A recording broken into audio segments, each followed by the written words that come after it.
खाद्य पदार्थों में मिलावट लोगों की मानसिकता को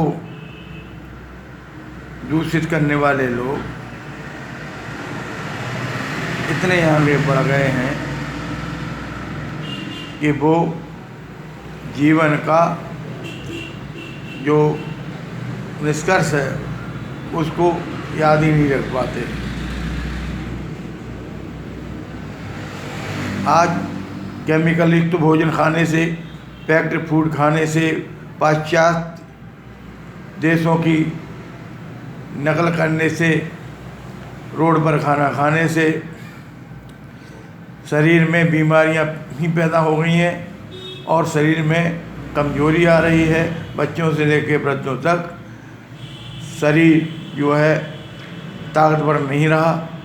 यही कारण है कि जो सर्दी, गर्मी और बरसात में जो हम खुले आसमान के नीचे रहते थे तो वो अब नहीं हो पाता।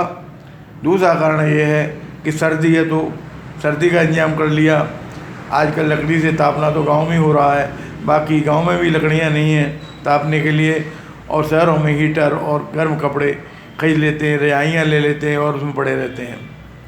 गर्मियों में कूलर और एसी, पंखा वगैरह चलाते हैं।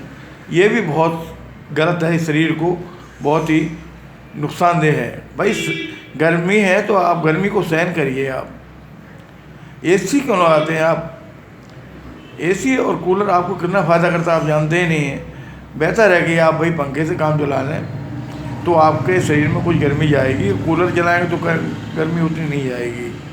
तो गर्मी में मेन जो प्राकृतिक जो एक ताकत देने वाला जो एक उपाय था वो है वृक्षों की छाया। गहन बड़े बड़े वृक्ष होते हैं, उनमें गहन छाया होती है। उस छाया के नीचे बैठ कर के वो गर्मी निकालते थे तो शरीर में गर्मी का असर रहता था। इसी तरह सर्दी में भी वो अपने मोटे कपड़े पहनते थे, बने हुए खादी भंडार के आते हैं। आजकल वैसे कपड़े नहीं आ रहे, और लेकिन शरीर में ताकत होती थी तो वो उसको सहन कर लेते थे। ज़्यादा कपड़ों का उनको वो ज़रूरत नहीं थी, और ना ही उतने कपड़े थे, और ना ही उन कपड़ों को खरीदने का जो है लोगों के पास कह सकती थी। बरसात में लोग छाता और अपना बरसाती जूते, सैंडल, चप्पल पहनते थे, लेकिन भीग जाते थे इसके बावजूद भी।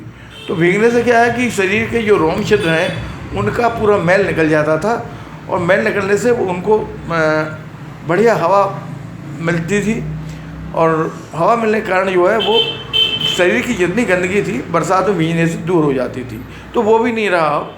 तो अब शरीर में ताकत लाने के लिए, इम्यूनिटी बढ़ाने के लिए आपको खान पान का तो है ही कि आप ताकतवर चीज़ें खाएं, लेकिन एक ये भी है कि आप मौसम के अनुकूल ही रहें। अगर मौसम का आपने विरोध किया, गर्मी में कपड़े पहने, आपने ताप सकते हो तापने से आप निकालिए, लेकिन हीटर लगाया आपने सर्दी में तो आपको सर्दी जाएगी नहीं आप शरीर में। इसी तरह गर्मी में आप पंखा, कूलर और ये एसी चलाएंगे तो गर्मी का प्रभाव उसे शरीर में नहीं आएगा। बरसात में आप भीगेंगे नहीं तो निश्चित ही ये है कि आपका शरीर कमज़ोर होगा, क्योंकि इम्यूनिटी आपका जलवायु के नियमों का पालन करने से मिलती है।